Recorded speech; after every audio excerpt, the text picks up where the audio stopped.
Now, our Attorney General is suing to end federal protections for people with disabilities in housing, employment, transportation, education, and more. We should not believe for 1 second that state protections for disability are safe. That's State Senator Sarah Trungari saying this last Thursday while the Senate was debating legislation, which is now law that removes gender identity as a protected class in state civil rights. Here's our second part to our interview with Attorney General Burr.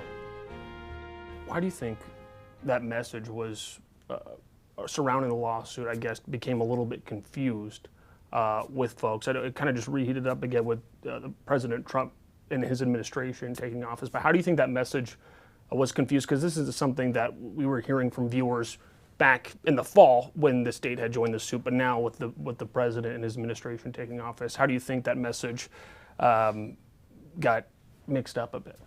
Well, I think it's important that parents understand what the lawsuit's about, and if there's a parent with a child with a 504 accommodation, to understand that our lawsuit has nothing to do with that.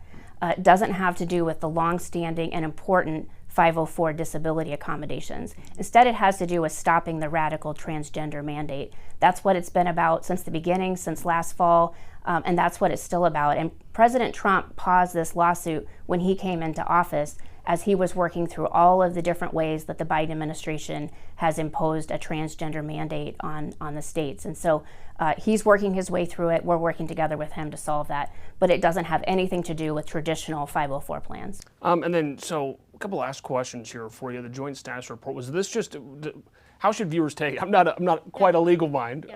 Is this more so, is it a clarification? Is it trying to get into the specifics of what is actually being challenged by that lawsuit filed in the fall? I guess just put that in wording for us. Yeah, the way a status report works is a federal court, when the parties decide to pause a lawsuit, like President Trump's administration did, the court from time to time will ask for a status report from the parties.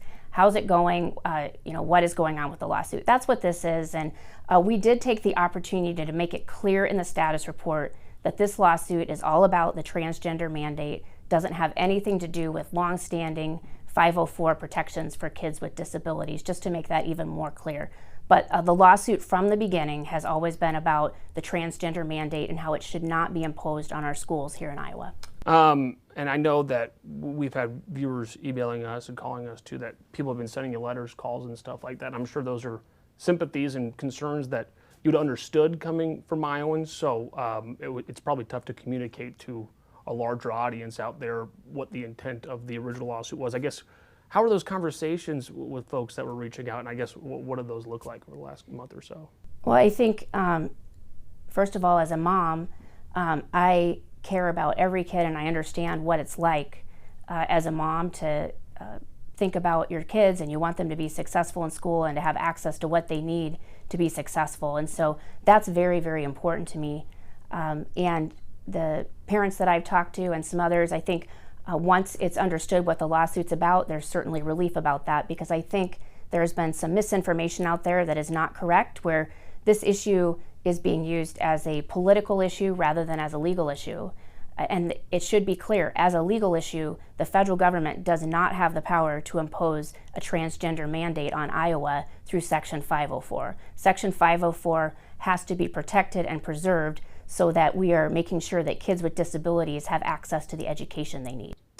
Two more questions here for you. So the joint status report, you explained the function of it then too, but were you glad that this was able to go out there for maybe simplify some legal jargon, maybe the everyday Iowan wouldn't be able to understand reading through the original lawsuit, just so it's out there and clear to folks at the 17 states that are signed on to it? I mean, is that something that you think will help with maybe people reaching out to you, or just for clarification on it? Well, I think it's just important that every parent who has a child with a 504 accommodation understands what's really going on here, and that we are protecting 504 and making sure those accommodations are there going forward.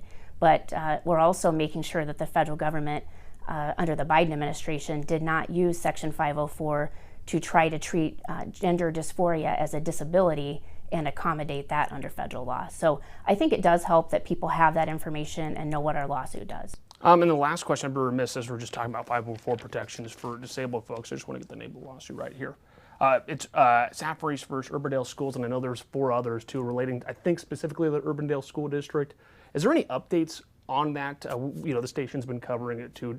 I know that it goes through the Department of Education and then goes through the Attorney General's office. So is there any updates on those cases that you'd be able to share with I don't, but if we do, we could share them with you later. Perfect. Anything else that you wanted to add? No, I don't think so. All right, Yeah. perfect. The Attorney General joining us on Today in Iowa Sunday. Thank you for taking the time. Appreciate it. Thank you.